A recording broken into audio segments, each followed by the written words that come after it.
STN के खास मुलाकात कार्यक्रम में हम हर रोज़ एक नई शख्सियत से आपको मुलाकात कराते हैं। आज इसी कड़ी में हमारे साथ गायनो विभाग जेके लोन अस्पताल की डॉक्टर निर्मला शर्मा जी हैं। निर्मला शर्मा जी एक वरिष्ठ चिकित्सक हैं और इनका जो अनुभव है वो काफ़ी लंबा है। हम इनसे इनके शिक्षा के बारे में भी जानेंगे, ये कहाँ से हैं, साथ ही जो जेके लोन चिकित्सालय में प्रसूति महिलाओं के लिए क्या क्या सुविधाएं हैं उसके बारे में हम इनसे काफ़ी चर्चा करेंगे। आइए हम बात करते हैं डॉक्टर निर्मला शर्मा जी से।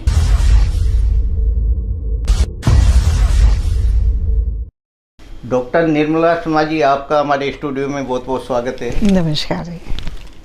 डॉक्टर साहब, आप अपने जीवन परिचय के बारे में हमारे दर्शकों को बताएं। आप कहाँ से हैं और आपने शिक्षा कहाँ से ग्रहण की और साथ ही आपने कहाँ कहाँ चिकित्सा सेवा में कहाँ कहाँ आपने सेवाएं दी, आप हमारे दर्शकों को बताएं। सभी दर्शकों को मेरा नमस्कार। मैं डॉक्टर निर्मला शर्मा मूल रूप से शेखावाटी एरिया को बिलोंग करती हूँ। झुंझुनू डिस्ट्रिक्ट में एक छोटा सा गांव है लोटिया, जो कि पिलानी के पास पड़ता है, जो एक एजुकेशनल सिटी है। तो उसमें मेरा जन्म घर में ही हुआ था। एक छोटा सा जापा खाना है हमारे घर के अंदर पुरानी हवेली में। उसके बाद में मेरी सारी पढ़ाई लिखाई मध्य प्रदेश में ग्वालियर में हुई। मेरे फादर बिरला कंपनी के अंदर ग्वालियर शूटिंग्स में जनरल मैनेजर थे। तो वहीं से मेरा सारा एजुकेशन मेडिकल का और पोस्ट ग्रेजुएशन का, फिर आगे सीनियर रेजिडेंसी का। वहाँ के बाद एजुकेशन के बाद मेरे को प्रथम नियुक्ति कोटा मेडिकल कॉलेज में दी गई एज ए लेक्चरर। जब से मैं यहाँ पर ही सेवाएं दे रही हूँ जेके लोन अस्पताल में। एवं जैसा पढ़ाई के लिए या पढ़ाई के बीच का अंतराल जो था, उसमें मैं दिल्ली में भी काम किया कुछ दिन। फिर मैं बॉम्बे हॉस्पिटल के अंदर जूनियर कंसल्टेंट के पद पर, लेकिन पारिवारिक परिस्थितियों के कारण मुझे वहाँ से रिज़ाइन करके और राजस्थान ज्वाइन करना पड़ा। डॉक्टर निर्मला जी, आपने बूंदी मेडिकल कॉलेज में भी कुछ सेवाएं दी। आप बताएं दर्शकों को, क्या आपने बूंदी मेडिकल कॉलेज के लिए किया? जी, वो राज्य सरकार द्वारा जब हर ज़िले में मेडिकल कॉलेज खुलने का प्रस्ताव आया, तो बूंदी कोटा के पास है, तो राज्य सरकार ने मुझे ये एक्स्ट्रा जिम्मेदारी दी कि यहाँ का जेके लोन का कार्य देखते देखते मुझे बूंदी मेडिकल कॉलेज भी एस्टैब्लिश करना था। तो बूंदी कॉलेज में हमने ज़मीन से लेकर और उसे मूर्त रूप देने में, हकीकत देने में कई बार हमें कोर्ट में भी जाना पड़ा, क्योंकि कुछ कंपनियां ऐसी आ गई थी जो कॉलेज बनाने में प्रॉपर अपना दिखा नहीं रही थी, रुख नहीं दिखा रही थी कि हम जल्दी तैयार करें। लेकिन ग्रामीण अंचल के कई गांव वहाँ ड्रेन होते हैं, जो बच्चे कोटा आने में या जयपुर जाने में हिचकिचाते थे, अब वो ग्रामीण अंचल के बूंदी मेडिकल कॉलेज में अपने बच्चों को भर्ती कराते हुए नहीं हिचकेंगे। तो हमने इसी मूल रूप को देखते हुए और इसी बात को ध्यान रखते हुए एवं प्रशासनिक हमारा जो कोलैबोरेशन रखते हुए बूंदी कॉलेज को हमने जल्द से जल्द बनाने शुरू करने, और आज की तारीख में 100 बच्चों का एडमिशन हो चुका है और बूंदी अपना पूर्ण रूप कार्य ले लिया है। डॉक्टर निर्मला जी, आप का लंबा कार्यानुभव है चिकित्सा के क्षेत्र में। पहले जो चिकित्सा सुविधाएं थी और आज की जो हाईटेक ज़माना हो गया चिकित्सा का, इसमें और उसमें कितना अंतर था?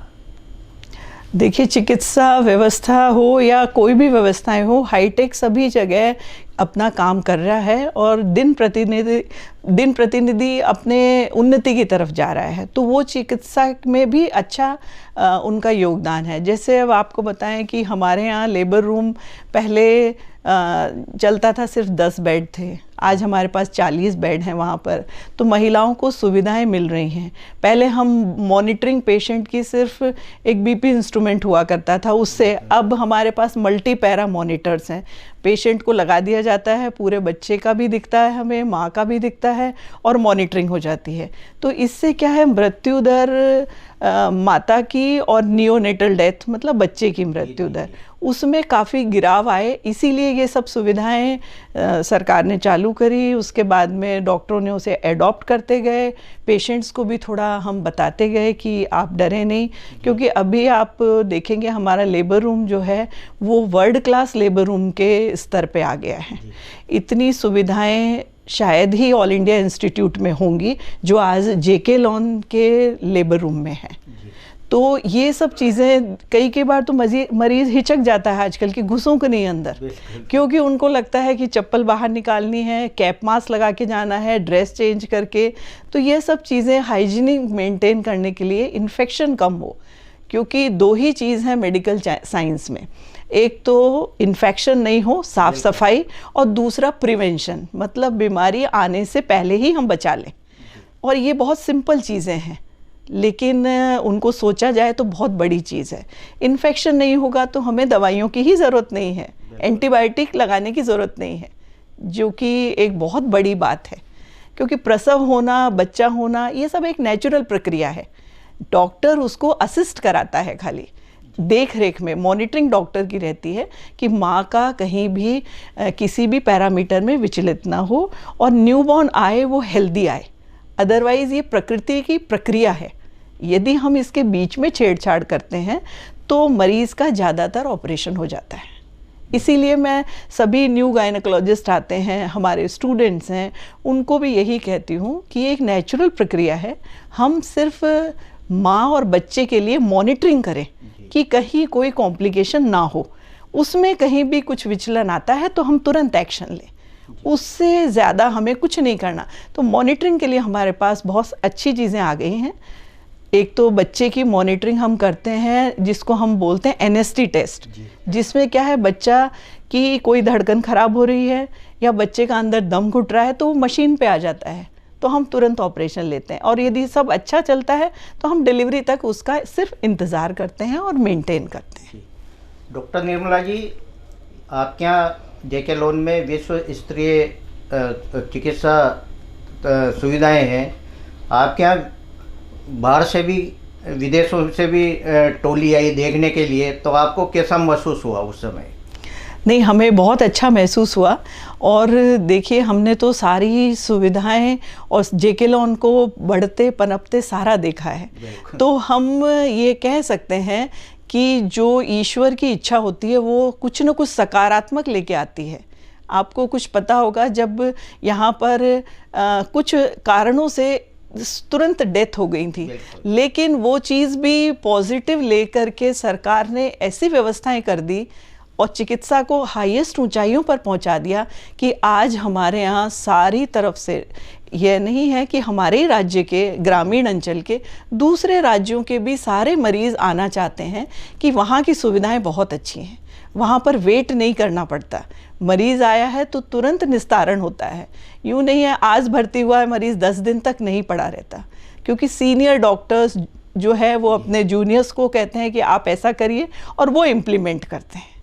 और दूसरा, ये पीजी की सीट्स जो यहाँ पर आ गई हैं, पहले यहाँ पर जैसे हमारे जैसे सीनियर डॉक्टर 3-4 वही 24 घंटे ड्यूटी करते थे, वही गायनी केसेस करते थे, लेकिन आज हमारे पास पूरा स्टाफ है जिससे वर्किंग पावर अच्छा है और उसी के कारण सुविधाएं और इम्प्रूव हो गई हैं और पेशेंट को भी थोड़ा सेटिस्फेक्शन है कि उसको 24 घंटे 3-4 डॉक्टरों की मॉनिटरिंग मिलती रहती है। डॉक्टर निर्मला जी, आप स्त्री रोग विशेषज्ञ भी हैं, तो स्त्रियों में कौन कौन से रोग इस समय मतलब देखने को मिलते हैं? ये बहुत अच्छा क्वेश्चन किया आपने। स्त्रियों में कौन से रोग? अब इसमें अपन देखी जाए तो शुरू बचपन से देखें तो खान पान स्त्री का डिफरेंट कर देते हैं गांव के अंचल में, वो बच्चियों को थोड़ा कम खाने में, लड़कों को ज़्यादा खाने में। तो हम एक डॉक्टर का रोल तो बहुत तरह से चालू हो जाता है। हम ओपीडी में बैठते हैं, उसके साथ बेटा भी आता है और बेटी भी, तो हम उनको समझाते हैं भाई तुम अपना न्यूट्रिशन अच्छा रखो, उसके साथ इस बच्ची को भी दो, क्योंकि बच्ची ही मेन आधार है जो आगे जाके माँ बनेगी। यदि वो ही अपना न्यूट्रिशन, उसको ही हम अच्छे से न्यूट्रिशन नहीं देंगे तो वो उसका शरीर कमज़ोर रहेगा और आगे बहुत तरह की बीमारियां लगती हैं। तो न्यूट्रिशन के लिए हमेशा, जैसे गवर्नमेंट ने भी आयरन, कैल्शियम, फोलिक एसिड ये दवाइयाँ दे रखी हैं, तो वो उनको बहुत कुछ नहीं करना, अवेयरनेस है कि भाई ये एक आयरन की गोली अपन रोज़ खिलाएं। और स्कूलों में भी एक डीवॉर्मिंग करवाई जाती है बच्चों की, वो भी गोलियां देते हैं जिससे पेट में कोई कीड़े हों, कुछ हो, उसके कारण भी आयरन एब्जॉर्प्शन नहीं होता, तो वो उसके कारण भी एनीमिया कम होएगा। दूसरी चीज़, जैसे जैसे महिलाएं आती हैं हम देखते हैं एक बहुत बड़ी चीज़ है इन्फेक्शन।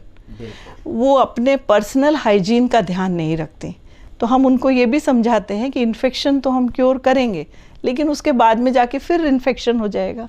तो इसलिए बहुत छोटी छोटी चीज़ों को उनको समझाना पड़ता है। और एक चीज़ हमने और देखी कि एक मेडिकल साइंस में भी इसको वेजाइनल इन्फेक्शंस पर, जो कि 90% लेडीज़ में होता है, लेकिन बहुत ज़्यादा रिसर्च नहीं हो पाई, जबकि ये टॉपिक ज्वलंत है। 90% महिलाओं को वेजाइनल इन्फेक्शन, मतलब उसके योनि द्वार का इन्फेक्शन होता है। वो कहती भी शर्माती है, वो कहीं ट्रीटमेंट भी नहीं ले पाती, लेकिन यह सिर्फ एक हाइजीन से एवं कुछ दवाइयों से ठीक हो सकता है। क्योंकि यही इन्फेक्शन यदि बार बार होता है तो यह कैंसर का रूप ले लेता है। इसलिए हम उनको कहते हैं यदि इन्फेक्शन है तो आप अपने नज़दीकी चिकित्सा स्वास्थ्य केंद्र में जाएं, दिखाएं, और वहाँ पर यदि डॉक्टर कहता है कि ये बार बार आपको हो रहा है, क्योंकि ये कैंसर जो है एक वायरस से होता है, और वो वायरस ऐसा गंदे वातावरण में यदि है तो वो बार बार इन्फेक्ट करेगा। एक बार के इन्फेक्शन से कैंसर नहीं होता, लेकिन यदि बार बार ही वो वायरस बॉडी को इन्फेक्ट करता है तो वो कैंसर की कोशिकाएं डेवलप होने लगती हैं। अब आपके नॉलेज के लिए और सभी दर्शकों के नॉलेज के लिए मैं बताऊं, जेकेलॉन जो हॉस्पिटल है, जो कि कोटा मेडिकल कॉलेज के अंदर आता है, इसके अंदर हमारे यहाँ कुछ टेस्ट होते हैं। जैसे कोई लेडी आई है, हम उसका पैप स्मीयर करते हैं, जो कि कैंसर स्क्रीनिंग टेस्ट बोलते हैं। जैसे कोई महिला आई है, वो कह रही है मेरे को बार बार सफ़ेद पानी जा रहा है, तो हम उसको एग्जामिन करके और उसके पानी की जांच लेबोरेटरी में भिजवाते हैं। उसमें यदि कोई कैंसर का कीटाणु आता है या बनने वाला होता है, ऐसी जिसको प्री कैंसरस कंडीशन कहते हैं, ऐसा कुछ लक्षण आते हैं, तो हम उस महिला को दोबारा कॉल करते हैं। उनके फ़ोन नंबर वगैरह हम सब रजिस्टर में लिख के रखते हैं कि, और उनकी फाइंडिंग्स भी, इस महिला को इस तरह का टेस्ट लिया गया। अगली बार यदि वो महिला आती है तो ठीक है, नहीं हमारे यहाँ से उसके पास फ़ोन जाता है कि भाई आपका ये ख़राब था, आप आए नहीं, तो वो आती है। उसके बाद हम एक एसिटिक एसिड टेस्ट करते हैं। एसिटिक एसिड टेस्ट बहुत सिंपल टेस्ट है, जो 2018 के अंदर एम्स ने डेवलप किया था, जिसमें 1 रुपये की कॉस्ट आती है, वो भी राज्य सरकार वहन करती है। उस लगाने के बाद में 60 to 70% हमें पता लग जाता है कि ये जो हमने देखा है, जो बच्चेदानी का मुंह है, ये कैंसर की तरफ कन्वर्ट तो नहीं होगा।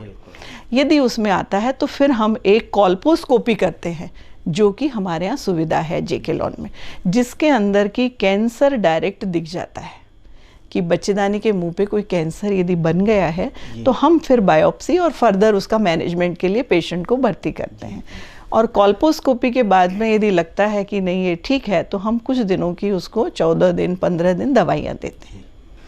डॉक्टर निर्मला जी, बच्चेदानी के जो मुंह में कैंसर हो जाता है, अभी केंद्र सरकार से कुछ इस तरह की कोई मशीन का आवंटन की कोई प्रक्रिया है?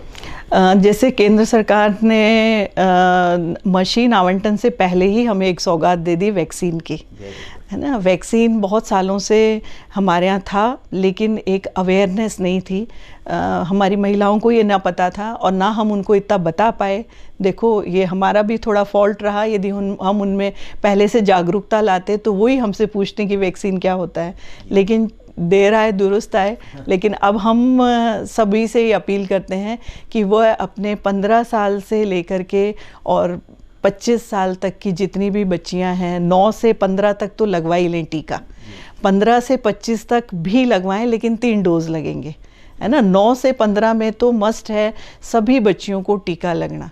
2 टीके लगते हैं, जैसे आज लगा और दूसरा 6 महीने के बाद। ऐसे ही अपने को जो दूसरी महिलाएं हैं जिनकी उम्र ज़्यादा हो गई है, 15 से वो 35 तक आ गई हैं या 45 तक आ गई हैं, उनमें हम 3 खुराक देते हैं, 0, 1 और 6, है ना। आज लगा 1 महीने पे और 6 महीने पे। और पर एक रिक्वेस्ट है मेरा कि ना वो ये ना मान लें कि टीका लग गया तो हम अपनी जांच ना कराएं। 35 साल 40 साल के उम्र पे सभी महिलाओं को एक पैप स्मीयर ज़रूर करा लेना चाहिए, क्योंकि वो महिला चिकित्सक के पास जाती है तो महिला चिकित्सक तो हमेशा ही चेक करता है, लेकिन वो खुद भी रिक्वेस्ट करे कि एक पैप स्मीयर भी होना है और उस समय ही उसके ब्रेस्ट की भी हम जांच कर लें, क्योंकि ब्रेस्ट कैंसर भी महिलाओं में बहुत ज़्यादा है। पूरे वर्ल्ड में देखें तो महिलाओं पे number 1 cause of death breast cancer है। और दूसरा, ब्रेस्ट कैंसर होने के बाद में ये जल्दी आदमी को गिरफ्त में लेता है और मोर्टेलिटी निश्चित हो जाती है, क्योंकि ब्रेस्ट जो है उसकी पोजीशन ऐसी है जिसके नीचे फेफड़े आते हैं, हार्ट आता है और वह डिस्टेंट पहुंच के लिवर तक पहुंच जाता है। लेकिन कैंसर सर्विक्स जो है उसमें हमें एक भगवान ने फ़ायदा दिया है कि इसका फैलने से लेकर के और चालू होने तक एक गैप है, जिसको हम ट्रीट कर सकते हैं, जिसको पहले डायग्नोज कर सकते हैं और ट्रीटमेंट तो रेडिकल आराम से हो जाता है। डॉक्टर निर्मला जी, हाड़ौती में अभी भी कई महिलाएं ऐसी है जो जैसे ब्रेस्ट कैंसर में एक जो लज्जा मानो बता नहीं पाती। आप क्या ऐसी महिलाओं को संदेश देना चाहेंगी? मैं तो सिर्फ यही कहना चाहती हूँ कि हमारे चिकित्सक बंधु भी जब भी कोई महिला दिखाने आती है, वो बुज़ुर्ग है चाहे वो 50 साल की है, तो सभी हेजिटेट करती हैं एक पुरुष चिकित्सक को दिखाने में। तो हम इसमें हमारी जो ANM GNM बहनें हैं, नर्सिंग की जो बहनें हैं, उनका भी सपोर्ट लेते हैं कि भाई आप एक जो महिला आई है जिसकी जांच हम पुरुष डॉक्टर कर रहा है, तो आप ब्रेस्ट तो उसका आप देख लें। रादर हम तो पेशेंट को ही सिखा देते हैं कि कैसे ब्रेस्ट को देखना है, क्योंकि कोई भी गांठ है तो वो जल्दी पकड़ में आए तो उसका उपचार तुरंत हो जाता है। और नहीं तो ये बीमारियां हमारे पास आखिरी स्टेज में आती हैं तो हम उनको ट्रीटमेंट तो करते हैं, लेकिन मरीज़ का पूरा इलाज नहीं हो पाता है। पैसे भी उसके बहुत लग जाते हैं, मैन पावर भी ख़राब, जिसको हम मॉर्बिडिटी बोलते हैं, और अंत में हमें पता है इसकी मोर्टेलिटी होगी। तो ये आपको भी मालूम है, एक महिला का जाना और वह भी एक यंग महिला का जाना जिसके ऊपर पूरी परिवार की दारोमदार रहती है, पूरा परिवार छिन्न भिन्न हो जाता है। तो हम बस यही रिक्वेस्ट है सबको, एक बार जैसे ही उम्र 35 की आती है एक पैप स्मीयर जरूर करवा लें और उसी समय वो डॉक्टर से रिक्वेस्ट कर दें, वो ब्रेस्ट की जांच भी कर लेगा आपकी। तो इससे हम काफ़ी कुछ बच सकते हैं।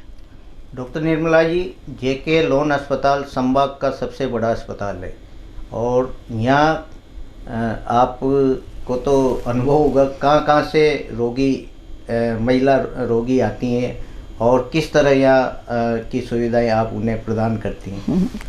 ये बिल्कुल आपने ठीक कहा कि सबसे बड़ा अस्पताल है और ये हमारे देखते देखते मेडिकल कॉलेज बना है।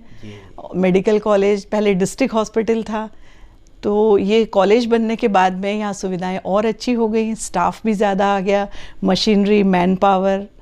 दूसरी चीज़ जो एक मूलभूत क्रांति हुई है वो है कि रेफरल सिस्टम बहुत अच्छा हो गया।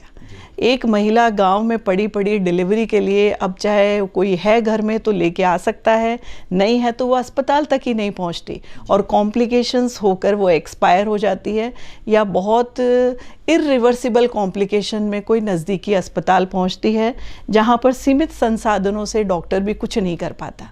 तो ये जो रेफरल सिस्टम से जो एम्बुलेंस चालू है अपने, ये एक मील का पत्थर साबित हुई हैं एक चिकित्सा व्यवस्था को सुधारने में। क्योंकि शुरू में ही जब आपको तो जैसे मालूम है कि ममता कार्ड सभी जगह जगह बनते हैं, जो ANM है वो गाँवों में पोस्टेड है, वो जिस दिन पता लगा इस घर में कोई प्रेग्नेंट हुई है लेडी, तो वो सबसे पहले उन घरों का निरीक्षण करके और उनको एक रजिस्ट्रेशन करती है। तो उस कार्ड पर वो उस मोबाइल नंबर लिख देती है उस एम्बुलेंस ड्राइवर का कि तुम्हारे एरिया में ये एम्बुलेंस वाला आएगा, तुमको कोई भी रात बेरात दिक्कत हो इसको फ़ोन करें, वो तुमको गाड़ी में बिठाएगा और उसका नियरेस्ट हॉस्पिटल में भेजेगा। और वहाँ के डॉक्टर को लगता है कि यह ठीक हो सकती है तो वो दे देता है दवाई, नहीं तो वो उसको रेफ़र करेगा, तो वो सेम एम्बुलेंस लेके JK लॉन तक आती है। और एम्बुलेंस ड्राइवर की इतनी जिम्मेदारी है कि वो अंदर मरीज़ को भर्ती कराने के बाद डॉक्टर उसको साइन करता है कि अब तू नेक्स्ट तेरे टारगेट के लिए जाए। तो ये सुविधा से बहुत सारे पेशेंट्स को एक सहूलियत हो गई, क्योंकि प्रसव है कभी भी चालू हो सकता है, उसमें कभी भी कॉम्प्लिकेशन आ सकती है। तो इसलिए अपने जैसे पहले बोलते थे कि जब तक औरत नहा धो के खड़ी ना हो जाए, जैसे आप सोचते हैं ना कि 9 महीने पेट में बच्चा रहा, डिलीवरी हो गई, नहा धोने का मतलब है 6 वीक आफ्टर डिलीवरी, तो वो 1.5 महीने तक कुछ भी कॉम्प्लिकेशंस आ सकते हैं। तो डॉक्टर निर्मला जी, आप तो काफ़ी वरिष्ठ चिकित्सक है। पहले के समय डिलीवरी नॉर्मल हो जाया करती थी, आज सिजेरियन की आवश्यकता ज़्यादा महसूस की जाती है, तो इसका रीज़न क्या है? किस तरह महिलाओं को अपना मतलब कार्य संपादन करना चाहिए इस पीरियड में? इसमें जो सिजेरियन प्रसव हो रहे हैं, इसमें दोनों तरफ से चीज़ें हैं। पहला तो ये कि जिसको अपन बोलते हैं अच्छल गगरी, means little knowledge is dangerous thing. ऐसे ही ग्रामीण परिसर में बच्चियां पढ़ तो गई हैं, लेकिन वो सिर्फ पूरा पढ़ी नहीं है, तो वो ये सोचती हैं कि अरे उसका सिजेरियन हुआ, मेरा भी ऑपरेशन होना चाहिए। तो वो खुद ही लेके कहती हैं, डॉक्टर को थोड़ा सा भी नहीं टाइम देती कि दर्द आ रहे हैं, ये एक नॉर्मल प्रसव प्रक्रिया है, तो उसमें समय नहीं मेरी बच्ची को तो दर्द नहीं आने चाहिए, वो तुरंत अपनी तरफ से ही कहते हैं कि सिजेरियन कर दें। तो इससे भी थोड़ा फ़र्क पड़ा है। दूसरी चीज़ ये कि पहले जो मृत्यु दर माँ की ज़्यादा थी, बच्चे भी अंदर एक्सपायर हो जाते थे, अब हमने वो कम किया है, क्योंकि जो जटिल प्रसव होते हैं उन्हें सिजेरियन के लिए ले लिया जाता है जी। अब ये है कि थोड़ा सा गवर्नमेंट में तो ऐसा नहीं है, क्योंकि यहाँ रेफर्ड पेशेंट आते हैं, तो जब CSC PSC पे डिलीवरी नहीं हो पाई, कॉम्प्लिकेट हो गए, तो हमारे यहाँ परसेंटेज इसलिए ज़्यादा दिखता है कि वो सब जगह के केस हमारे यहाँ सिर्फ उसी चीज़ के लिए आ रहे हैं। नॉर्मल डिलीवरियाँ तो अभी भी घर पे भी हो रही हैं, ANM नर्सिंग भी करा रहे हैं, PSC CSCs पे भी हो रही हैं, तो बचा हमारे लिए कॉम्प्लिकेटेड काम। तो हमारा जो परसेंटेज सिजेरियन का इसलिए है कि हम जटिल प्रसव करा रहे हैं। और दूसरा, आपके माध्यम से मैं सबको ये भी कहना चाहूँगी कि एक प्रसव प्रक्रिया, एक प्रेगनेंसी एक नॉर्मल प्रकृति की देन है, उसे हम एक भय ना समझें। जन्म लिया है, शादी हुई है, तो ये एक नॉर्मल प्रक्रिया है, उसे नॉर्मल की तरह ही लें। मतलब क्या होता है आजकल का थोड़ा एक ट्रेंड बदल गया है, जैसे ही लेडी प्रेग्नेंट हुई तो पूरा घर टेंशन में आ जाता है, जबकि ऐसी चीज़ नहीं है ना। ऐसे बस हमें उसके खान पान का, न्यूट्रिशन का, और उन लोगों को भी अपना व्यायाम, शारीरिक व्यायाम, रूटीन के काम, नॉर्मल काम करते रहें। और जब जब विज़िट के लिए बताया जाए, जैसे शुरू में हम कहते हैं कि जब भी बच्चा लगे पेट में पता हो तो अपने नियरेस्ट स्वास्थ्य केंद्र पर जाके अपनी जांच करा लें कि भाई प्रेग्नेंट है तो हमारा ये खून की क्या ग्रुप है, कितना हीमोग्लोबिन है, उस हिसाब से उसका खान पान सेट करें। एक चीज़ ये भी ध्यान रखें कि पुरुषों का भी उतना ही रोल है जितना कि महिलाओं का, क्योंकि घर का बड़ा पुरुष ही कहेगा कि भाई इसको दिखा के लाओ। महिला घर की बुजुर्ग होगी कि भाई ये पेट से है तो इसका ध्यान रखो, है ना। तो ये सब चीज़ें, छोटी छोटी चीज़ों से ही हम आगे एक महिला का स्वास्थ्य अच्छा रख सकते हैं, जो कि हमारी धुरी है। डॉक्टर निर्मला जी, पहले ग्रामीण क्षेत्र में जो दादी अम्मा होती थी वह एक बहू को कहती थी कि भाई इस पीरियड में अच्छी एक्सरसाइज करो, चाकी पीसो। तो आज आप भी इस तरह मतलब जो पेशेंट आते हैं उनको एक्सरसाइज के बारे में बताते हैं? हाँ, हम उनसे ये कहते हैं आप अपना रूटीन काम जो है वो करते रहें। सुबह उठेंगे तो अपना जो भी योग प्राणायाम जो भी करते हैं वो करें, ना करते हो तो चालू कर दें, है ना। ऐसा नहीं है, अब चक्की पीसना नहीं है तो कुछ पेल्विक एक्सरसाइजेज हैं जो कि पैरों को चौड़ा करके, पैरों को सिकोड़ के, बहुत सारी तरह की एक्सरसाइजेज हैं जो हम उनको उसी दौरान बताते हैं कि ये पहले 3 माह में करनी है आपको, ये दूसरी तिमाही में और तीसरी तिमाही में। तो ज़्यादातर एक्सरसाइज का रोल तीसरी तिमाही में रहता है, जो आखिरी समय है। उसमें जो पेल्विस की मसल्स हैं, एब्डोमेन की मसल्स हैं, जिनको कि एक्चुअल प्रसव प्रक्रिया में कार्य करना है, पुश करना है बेबी को बाहर, तो वो अच्छी स्ट्रॉन्ग होंगी और महिला को भी दर्द कम होगा उस समय। तो मेरा तो सबसे यही निवेदन है कि प्रसव एक नॉर्मल प्रक्रिया है, उसे नॉर्मल के तरह ही रहने दें, इंटरफेरेंस ना करें, ना आप करें ना हमें करने को मजबूर करें। प्रसव के बाद निर्मला जी, जो जेके लोन में बच्चों के, शिशुओं के लिए क्या व्यवस्था है, किस तरह के वार्ड हैं आपके यहाँ? जैसे ही डिलीवरी होती है एक शिशु रोग विशेषज्ञ वहीं रहता है। तो डिलीवरी के समय हमारे यहाँ 2 डॉक्टर, एक शिशु रोग और एक नर्स उपस्थित रहती है, और मरीज़ का एक परिजन जो कि फीमेल होती है, उसको हम साथ ही रखते हैं। तो उससे क्या है कि थोड़ा बूस्टअप रहती है, अटेंडेंट साथ है प्रसव प्रक्रिया के लिए। जैसे ही डिलीवरी हुई वैसे ही पीडियाट्रिशियन जो कि बच्चों के डॉक्टर होते हैं उनको बच्चे को हैंड ओवर कर दिया जाता है। वो तुरंत अपनी, उनकी मशीन भी उसके साइड पे ही है। बर्थ आजकल हमारे, आप कभी लेबर रूम में देखें तो पता लगेगा, बर्थ जो बेड हैं वो बर्थिंग बेड्स हैं, मतलब उसी पे महिला लेटी है। जब डिलीवरी होगी तो हम उसको कन्वर्ट कर देते हैं, वहीं डिलीवरी होती है उसकी। तो उसको बहुत ज़्यादा मूवमेंट, इधर उधर भाग दौड़ ये सब नहीं होती। एक बेड है, वहीं पे उसका सारा काम हो जाएगा, और जाएगी तो वो यहाँ ही से सीधे अपने वार्ड में जाएगी जब सारी प्रक्रिया निपट जाएगी। तो जैसे ही बच्चा डिलीवर हुआ, बच्चे के डॉक्टर ने लिया, और वो उसकी एक अलग रिससिटेटिंग यूनिट है जो कि पूरे लेबर रूम में 4 स्टेशंस पर है, कि कभी के अभी एक बार में 6 डिलीवरी, 5 डिलीवरी भी आती हैं, तो वो उसी हिसाब से व्यवस्था करके रखते हैं। तो वो तुरंत गर्मी के माहौल में वो मशीन में वार्मर रहता है, क्योंकि माँ के पेट के अंदर एक गर्म माहौल रहता है और बाहर का वातावरण थोड़ा ठंडा होता है, तो उसको हम उसी टेम्परेचर पे मेंटेन करते हैं। और उसके बाद वो बच्चे को रैप करके अटेंडेंट्स को कि इम्यूनाइज़ करवा लें अपन, बच्चे को टीके लग जाएं, और माँ का दूध तुरंत पिला दिया जाता है कि माँ जैसे ही कंफर्टेबल हो बच्चे के पास ले लेते हैं। रादर हम डिलीवरी कराते कराते भी जैसे उसकी नाल निकालते हैं, उससे पहले बच्चे को माँ के पेट पे रख देते हैं, जिससे वो उसको एहसास हो कि मैं वही हूँ जहाँ था। नहीं तो बच्चे के भी साइकेट्री के हिसाब से वो सोचता है मैं कहाँ आ गया, डरा भयभीत, तो उसके रिफ्लेक्सेस भी डेवलप नहीं होते।